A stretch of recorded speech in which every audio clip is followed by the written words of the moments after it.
உங்கள் வீட்டில் நிறைய விக்கிரகம் இருக்குது. ஒவ்வொரு விக்கிரகத்துக்கும் ஒரு கதை இருக்குது. எந்த விக்கிரகம் உங்கள் வீட்டுக்கு வர்றதுக்கு வந்து உங்களையே ஆச்சரியப்படுத்துச்சு, இது எப்படி இது சாத்தியப்பட்டுச்சு அப்படின்னு ஒரு விஷயம் இருக்குது? இப்போது நம்ம ஆற்றுல பார்த்தேன்னா ஒரு 36 நரசிம்மர் விக்கிரகம் வந்து உள்ள நம்ம சேவிக்க போகிறோம். அந்த பெருமாள் எப்படி நமக்கு ஏறினார் அப்படின்றது தான் ரொம்ப ஹைலைட்டான விஷயம்.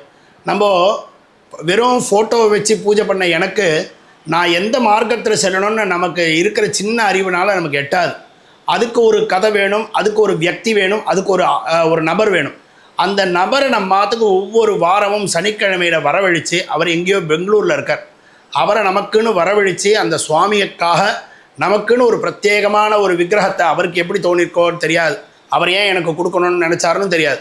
அவருடைய ரூபத்தில், பாகவத ரூபத்தில் பகவான் ஏழிருந்து நமக்கு அனுகிரகம் பண்ணதுனால வந்திருக்கிற பெருமாளில் ஏன் நமக்கு விசேஷமான விதியெல்லாம் நிறைய அனுபவப்பட்டதுனால கதை. நானும் என்னுடைய தர்மபத்திரியும் ஒரு கோவிலில் பூஜை பண்ணுறதுக்கு ஒரு ஃபோட்டோவுக்கு பூஜை பண்ணோம்.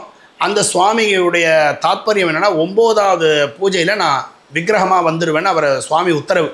அதே மாதிரியே 9வது பூஜையில் சுவாமி கண்டவேருண்ட நரசிம்மராக வந்துட்டார். அந்த நரசிம்மருக்கு நம்ம பூஜை பண்ணும்போது ஒரு காலத்தில் அங்கேயும் எனக்கும் சம்பந்தம் இல்லாமல் போகிறது.